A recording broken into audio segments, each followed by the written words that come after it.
School buses come early to Beech Fork Elementary in Leslie County, Kentucky, in the heart of the mountains. But the kids don't mind the early hour today.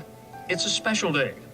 Miss Julie and her friends are coming with a mountain-sized load of gifts. Are we still gonna make it? The trip began yesterday when Julie Holland, her family, and friends began loading the boxes that had been accumulating for months in their West Knoxville home. She'd visited the Beech Fork School, saw the need, and took action. I was so impressed by the people here. They have so much pride and they're so hardworking. And the reason that they're in need is because what they're used to doing, the coal mines are all closing down. In the midst of making it all happen, Julie Holland was diagnosed with lupus. And two friends, Marcia Helton and Marla Kaufman, stepped in to help. But they say Julie is a driving force behind it all. Angel here on earth. Best way to describe her. That angel has some very human feelings. She watches the children.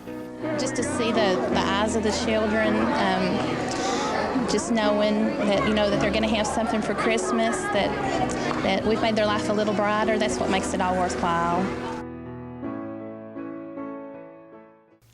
Mission of Hope has truly been an amazing journey as we've seen God take us from one realm to the other over the last 15 years. We began as a touch point for a small school and a small group of kids. We've gone to larger schools, back to larger emphasis with ministries, back to where we now pay 3 important visits to the schools. Perhaps the greatest aspect of Mission Hope is the day-to-day aspect that we do, whereas folks are so generous and kind to donate to Mission of Hope gently used or new items, whether it be furniture, clothing, household items, baby items, food, hygiene, that we share with these folks on a daily basis throughout the mountains. The greatest relationship that we built with these folks is we've learned their hearts and their needs and see that many of them are living the life typical of those that they help. They have very little physical things, but they have a huge heart full of love and hope. Great Christian people who know that they can help make a difference in the lives of these that have lost all hope. In June of 2010, we had a wonderful opportunity to see another dream of Mission Hope come true. It's where we held what we hope to be an annual ministry summit, where we invited 15 of our key ministry partners to come to Knoxville. We gave them lodging and meals and a trip to Dollywood as part of what we did for them, trying to recognize what they did, but also trying to get to know them better and establish how we can work better with them to utilize what we have and to help meet their needs. We get the calls from these ministries of where they've had families have been burned out or flooded out or just truly everything they have is worn out and they have no way to replace it. Well, Mission Hope has been blessed over the years as God has provided for us in many ways to give us a warehouse that is ours that we can store things in, and then every week at least one trip, sometimes 2 or 3 trips, that our volunteers and our trucks go to the mountains to take hope. And it may be in the form of really nice used furniture or clothing or baby items or food or whatever we have in the warehouse to share with these folks. Can you imagine what it's like for the folks that have been doing this for generations, what it must be like in this day and time to try to make ends meet, whether it be buying clothes for their kids to go to school or school supplies or food on their table or trying to pay utility bills, make home repairs.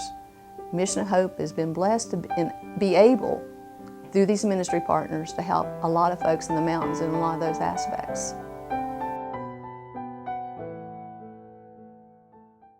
When we first went to Clinch, we had a very cold reception, a very concerned reception. They didn't know exactly what we were there for. They had been hurt in the past, people coming and going, and they were just concerned about another organization coming. Would they be there to stay? A lot of the parents have expressed to me, I don't know if they have ever formally written to you all and thanked you, but they mentioned to me many times about how much they have to help. So we go twice a year with the back to school and the Christmas deliveries, but we also go to cook hamburgers and hot dogs at the end of school. We were recently invited up for the Fall Festival. I've been the speaker for graduation twice, and we're welcomed at Clinch anytime the doors is open. One of the teachers at the faculty meeting said, "Will this be Mission of Hope's last year here?" And I said, "Well, what makes you think that?" And she goes, "Well, I thought I understood Mr. Peak at one point, she goes, maybe I'm just not correct on things. Like somewhere I was told that you only work with schools in 5-year cycles. And this would have been our 5th year, and I mean, I did. I felt my stomach go down to the floor. I thought, oh no. Miss Long's a very special lady. We've seen that revolve from just a normal principal, a principal very concerned about a ministry coming in, to a lady that recently had cancer, and I was privileged to be there with her prior to surgery.